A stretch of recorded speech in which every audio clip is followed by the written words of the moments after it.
그렇게 표현하지 않습니까? 부러우면 지는 거다. 스님께서 생각하시는 제가불자가 할 수 있는 최고의 포교 방법은 무엇인가요? 그리고 포교를 잘하기 위해서 어떤 연습을 해야 하고 무엇을 준비해야 하나요?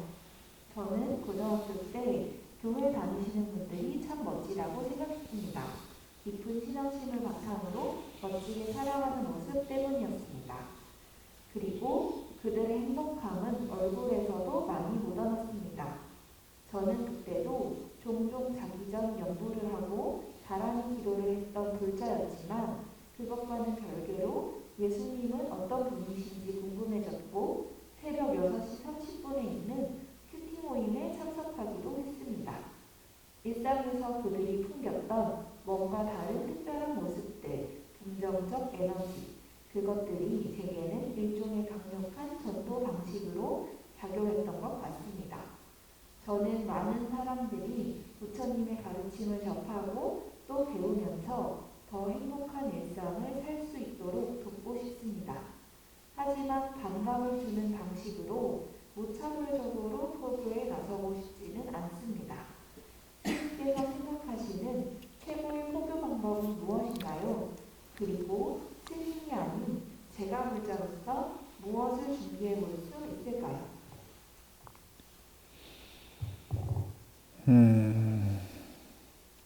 일단은 포교라고 하는 것은 넓을 포자를 쓰거든요. 넓게, 가르침을 넓게 펼치는 거죠. 그런데 이 포교할 때 그 교자는 비슷한 유형의 단어로 교화라고 하는 단어가 있어요. 교화. 교화는 원래는 네 글자요. 네 글자의 줄임말이거든요. 교화는 원래는 교도전화의 줄임말이에요. 제가 이제 교도전화가 한문으로 뭔가 네이버에다 쳐보려고 교도전화 했더니 교도소밖에 안 나오더라고요. 교도전화는 한자 사전에 안 나오더라고요. 그래가지고 이제 잘 생각을 해봐서 봤더니 교자는 가르친다, 도자는 이끈다, 전자는 굴린다. 그러니까 전환시킨다는 거죠. 그래서 화자는 변화시킨다. 그러니까 교도전화, 교화라고 하는 것은 가르치고 이끌어, 굴려서 변화시키는 것. 이것이 바로 교도전화예요. 교도소 전화가 아니라 교도전화. 그런데 포교라고 하는 건 뭐냐면 그 교도전화를 위한 입구 역할을 하는 게 바로 포교예요. 깔때기 역할이 있다면 그 깔때기 마케팅이 이제 퍼널 마케팅이라고 표현하는데 전문 용어로 그 깔때기 마케팅에서 보면은 요 입구 역할을 하는, 그러니까 입구로 사람들을 끌고 오는 상품이 있어. 그게 뭐냐면은 이제 1+1 아니면은 70% 세일 아니면은 이 1,000원짜리 아메리카노 이런 거 있잖아요. 그러면은 그걸 보고 사람들이 많이 오잖아요. 포교, 입구 역할을 하는 거. 그러면은 그 입구 역할을 하고 온 사람들이 끝나느냐? 그게 아니라 1,000원짜리 아메리카노를 먹으러 왔는데 4,000원짜리 토마토 주스를 시켜가거든요. 그 안에 있는 상품으로 들어오잖아요. 그러니까 쉬운 가르침의 입구를 통해서 그 안에 있는 가르침으로 들어오면 가르치고 이끌어서 굴려가지고 변화시켜버린다. 그 사람을. 이런 교도전화가 이루어지는 겁니다. 그러니까 포교라고 하는 것은 그 교화를 위한 입구까지 데리고 오는 역할을 포교라고 할 수가 있어요. 여기까지 이해가 되세요? 그런데 포교를 하려고 할 때는 우리가 꼭 체크를 해봐야 되는 것이 있습니다. 이거를 체크를 잘 못하면 우려했던 것처럼 무차별적 포교의 모습이 일어날 수 있어요. 반감만 주는. 자, 왜 반감이 일어날까요? 길거리 가는데 누가 나를 잡아요. 그러더니 도를 아십니까? 그래요. 반감이 일어나요. 왜 반감이 일어나죠? 하던 일을 방해했으니까. 자, 그러면 하던 일 없어요. 집에서 하던 일 없이 가만히 있는데 누가 문을 두드렸어. 문을 두드렸는데 갑자기 이 예수님 믿고 천당 가세요. 말하기 시작했어요. 문 밖에서. 그럼 화가 날까 안 날까요? 왜 반감이 일어나죠? 그러니까 그 모든 표현들이 뭐냐면 권한이 없는 거예요.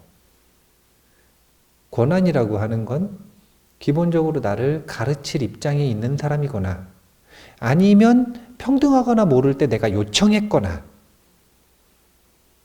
내 시간을 허락해 준 거잖아요. 그 권한을 준 사람이 그렇게 말을 해도 내 생각하고 다르면 반감이 있을 텐데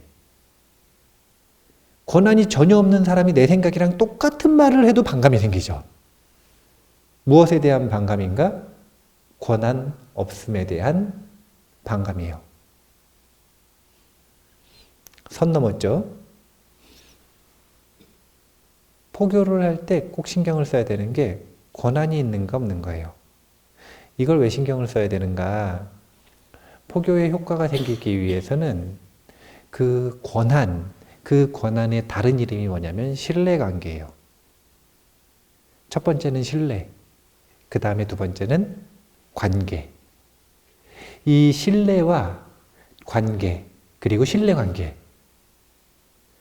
이것이 권한을 줄 것인가 주지 않을 것인가, 권한이 있는가 없는가를 판단하는 기준이 되는 거예요. 이미 신뢰가 쌓여 있으면 그 신뢰만큼 서로에게 권한이 있는 겁니다. 그런데 신뢰가 전혀 없는 상태에서 포교 이루어질 수 없어요. 그래서 포교를 하기 위해서 어떤 방법을 쓸까요? 어떤 가르침을 써야 될까요? 이걸 고민할 게 사실은 없어요. 일단 관계 속에서 내가 포교하고 싶고 불법을 전하고 싶은 사람과 신뢰관계를 돈독히 하는 과정이 첫 번째로 포교의 기본기이자, 이것이 안 되면 아예 사실은 포교를 하면 안 돼요. 뭐만 일어나냐면 부작용만 생긴다. 그럼 두 번째, 신뢰관계가 생겼다는 전제에서 신뢰관계가 생기면 그 다음에 포교는 어떻게 하는 걸까요?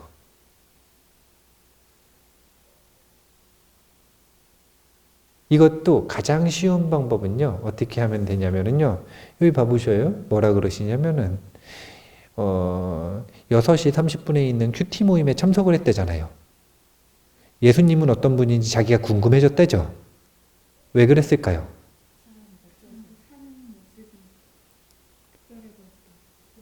그렇죠. 멋지게 살아간다. 그 다음에 그들의 풍기는 에너지가 뭔가 긍정적인 에너지였다. 그리고 뭔가 특별한 모습들을 보였다. 이게 뭐냐면 부러웠죠. 그렇게 표현하지 않습니까? 부러우면 지는 거다. 지게 만들어야 오게 할 거 아니에요. 그럼 이겨야 될 거 아니에요. 그럼 어떻게 하면 되냐면 상대가 부러운 삶을 살면 돼요. 상대가 부러워지는 모습, 상대가 부러워할 수 있는 모습으로 자신의 삶을 바꾸는 것, 그것이 사실은 가장 강력한 포교다.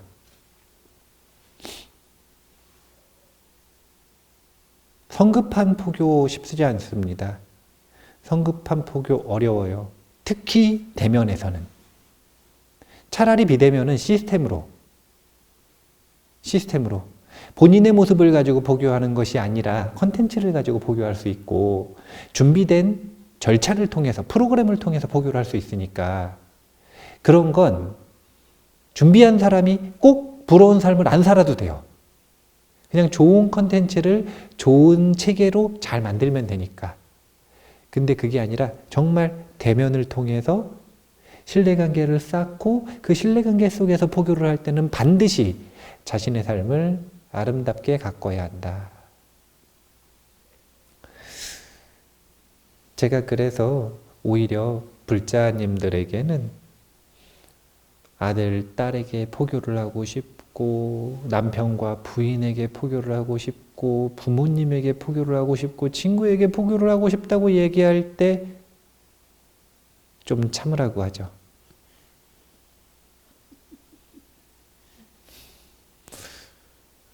언제까지 참아야 되냐면 주변 사람들이 물어보기 시작할 때까지 요즘 뭐 했는데 그렇게 행복해 보여? 요즘 뭐 했는데 얼굴이 그렇게 좋지? 요즘 뭐 했는데 삶이 많이 바뀐 것 같다. 요즘 뭐 했는데 완전히 사람이 괜찮아졌네? 왜 그런 말 하지 않습니까?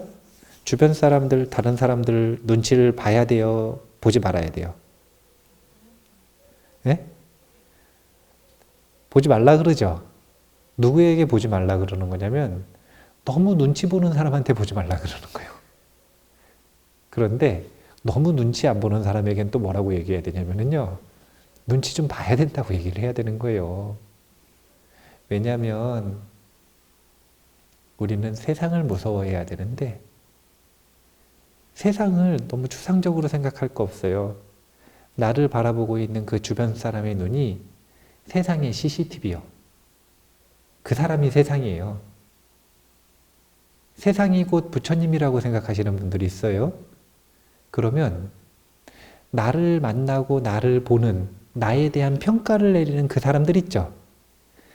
그 사람들이 바로 세상이고 부처님이고 하나님이고 내가 존경하는 누군가이다. 그래서 그 사람들의 평가에 절대적으로 의지하고 휘둘릴 필요는 없지만 또 반면에 그 사람들의 평가가 진실일 경우도 많다. 특히 나는 그렇게 생각 안 하는데 다수가 그렇게 볼 때는. 그래서 다른 사람에게 나만 만족하는 삶이 아니라 다른 사람에게도 부러운 삶을 살아가는 것, 이것이 포교의 효과가 높아지는 기본기가 될 것이다. 정리해보면은요, 포교의 자격은 신뢰에서 생긴다. 관계. 그 다음에 이 포교를 잘할 수 있는, 포교 효과를 자연스럽게 높일 수 있는 기본기는 부러움에서 생긴다. 부러운 삶을 살아야 한다. 이제 그러고 나서 그 다음에 어떤 시스템으로, 어떤 컨텐츠로 이 불특정 다수의 사람들에게 포교 효과를 낼 것인가? 그건 이제 그 다음에 고민을 해보셨으면 좋겠다. 물론 처음부터 그냥 세 번째 거부터 생각을 할 수도 있어요. 근데 저는 행복함을 위한 컨텐츠를 만드는 사람이 행복하지 않았으면 좋겠어요. 저는 행복한 사람이 행복을 위한 컨텐츠를 만들면 좋겠거든요. 물론 안 행복한 사람이 행복을 위한 컨텐츠를 못 만든다는 건 아니에요. 잘 만들고 효과가 좋을 수도 있어요. 그런데 그것보다는 더 바람직한 과정은, 아직 제가 요 질문 청년이었다는 걸로 알고 있는데, 청년이니까 먼저 자신의 삶을 좀 더 가꾸고 누가 봐도 부러운 삶을 만들어 놓고 그 다음에 이제 불특정 다수를 위한 그런 포교의 노력들을 한번 해보면, 그러면 지금 우려하는 것들에서 크게 어긋나지 않는 그런 포교의 과정을 롱텀을 보고 만들어갈 수 있지 않겠는가, 그렇게 생각을 합니다. 또 알 수 없잖아요. 시간 지나면 여기 자꾸 제가자라 그러는데 출가자가 될지.